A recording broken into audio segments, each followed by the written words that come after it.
Hi guys, it's Les here over in West Yorkshire at orchidspecies.co.uk.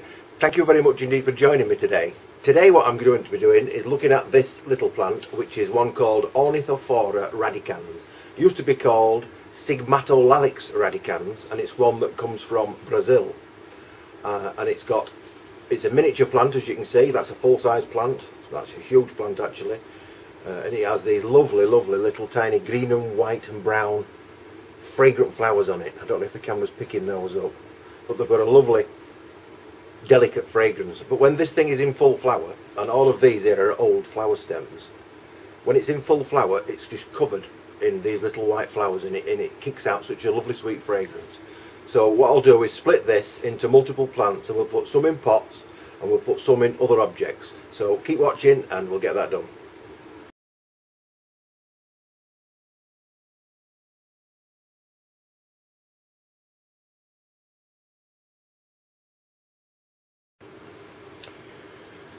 Alright then guys, ready to continue. I'll just shift my coffee. This is the plant, and as we've said, it's now called Ornithophora radicans. I'll just show you the label, just so you know what it's all about. That's the basic information about the plant. And it's a very beautiful dwarf plant. It only has tiny flowers. Let's see if I can get you a proper picture of these. You can see they're only tiny, but they're very pretty, and it has hundreds of them on it. All of these, it's been covered in them like this. In fact, here's a photo of it when it was in flower. Not this one, it's a large one in a basket, but you'll get the idea.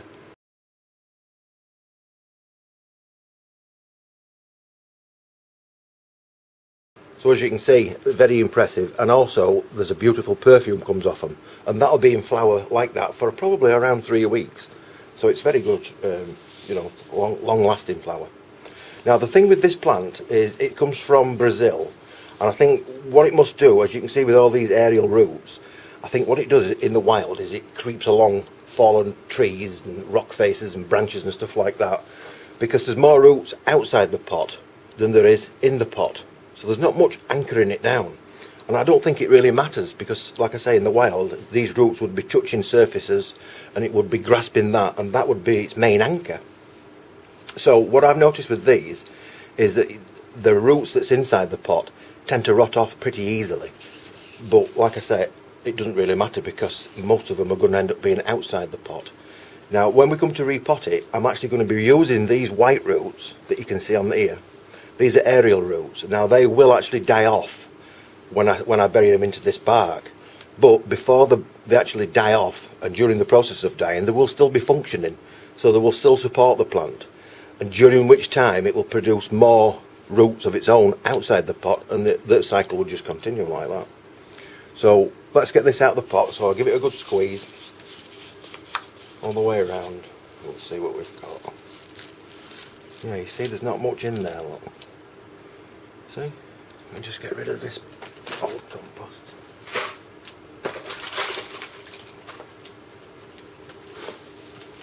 See, now that's all that you've got underground. Not very much at all really when you consider the size of the plant. Very little. And I suspect a lot of these will be some of the originals that are buried like this. So let's have a look, see what we've got here. I'll remove some of this moss, because we don't really want that.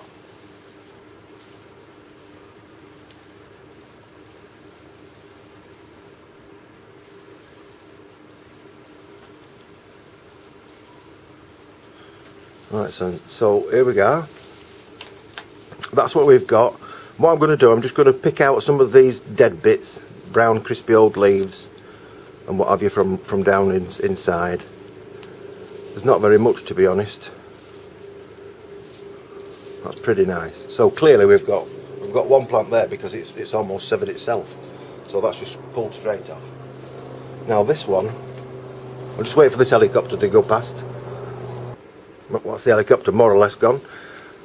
So on this part you can see we've got another tool there. We could actually, if you wanted, you could break these down even further, but I'm not going to. Now what you can do here is just find the natural join and just pull. Grasp it at the bottom, both halves, and just pull, and it will just separate itself like that. Easy peasy. Now if it falls any more, like there's a plant there, that's a little one, look. Here's another one. Here's another one. So after that little clump that's just come off, we've got 1, 2, 3, 4 plants. And that's one. As you can see, it's all still one. And this one, I'm going to come down here and break it up a bit more. Right at the bottom. Take that off. Now I'm being firm, but I'm also being gentle as well, which may seem a little strange. But I'm grasping it firmly and pulling it gently, if they like. So that's another 2. That one I'm going to leave as 1. So we've got 2 larger ones. And these, and I'll split these into further groups. That one I can put in a 9cm pot. That one can go in a 9cm pot. That one can go in a 9cm pot. Let's come that one. And these 2, these smaller ones, I'll save those and put those into 7cm pots. So with these, and the bark I'm using today, by the way, is a fine bark. If you remember, I've been using coarse bark all week. Well, this is fine, and the particle size on this is 6 to 12 millimeters. And there's a link on screen where you can buy this. I think it's about £27 for a 70 litre sack, including delivery for the UK. We sell smaller bags as well. So I'm using a 9cm pot. It's just a normal terracotta coloured one. And the fine bark, I'm just going to put a sprinkling in and position the plant. Now you'll notice that these plants, they grow sort of away. It's not a straight up and down thing, it grows away like that. So what you'll find you'll have to do is bury one end. And you can put as many of these roots in the pot as you can. And you may end up burying the base of the plant, which again is not a problem. Because like we said, it will grow out of this pot. Give it a good squeeze and a tap, and then firm it down. And that's it, look. Easy as that. Write the date on the back of your label. Today is the, I think it's the 14th. And that.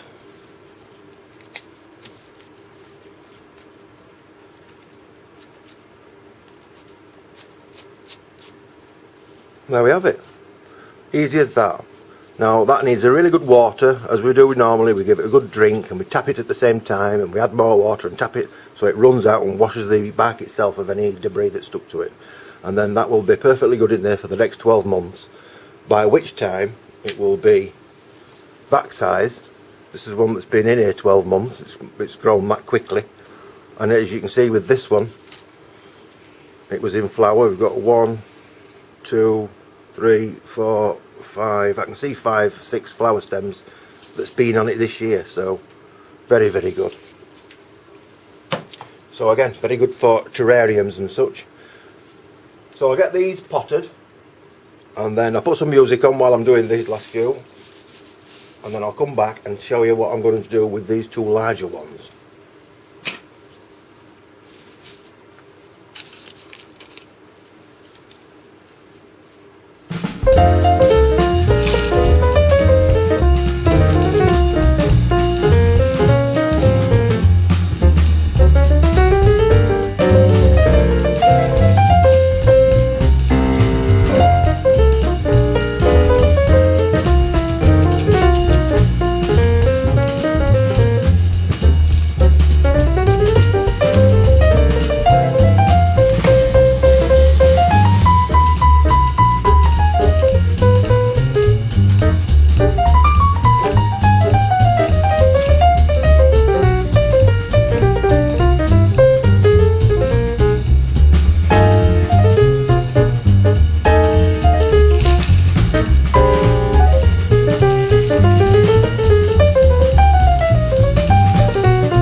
1, 2, 3, 4 nice ones there.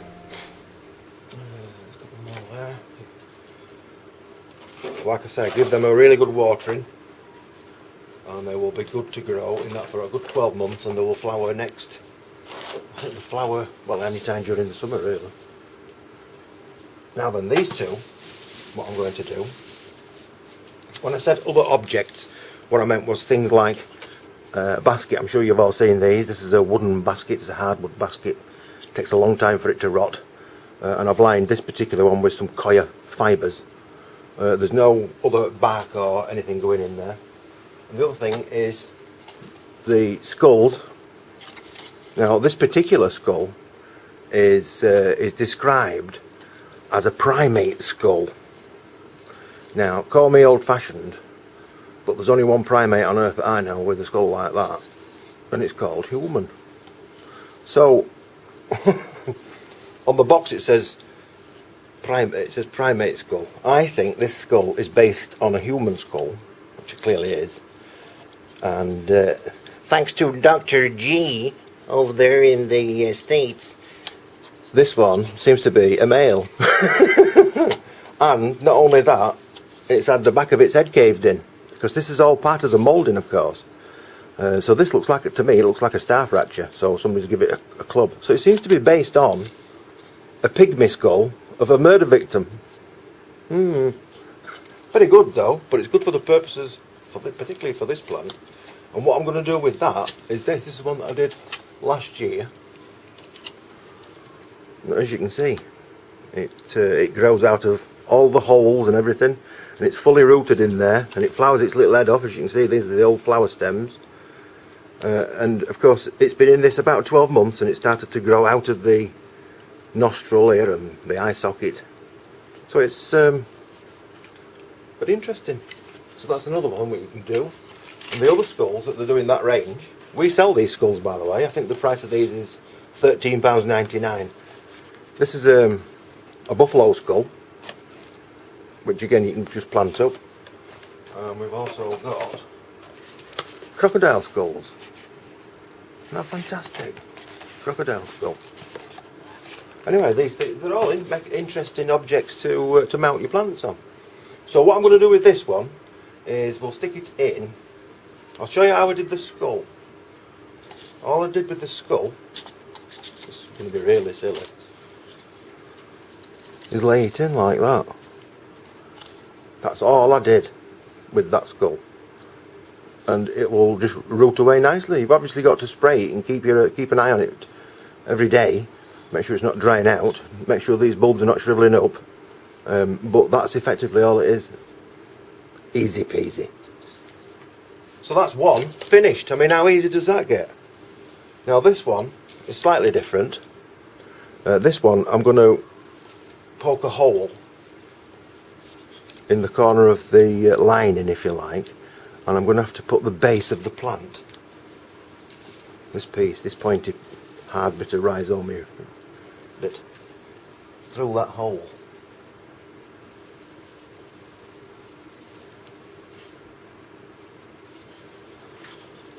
Like that, and just pull it down a bit until it starts to grab, like that, and then push these roots in. You don't need the coir lining. The coir lining is just going to hold a little bit of moisture until the plant gets established, but of course if you keep a very close eye on it, you won't need it. And that's as easy as that one gets. I mean, it's pretty much in there now, is that.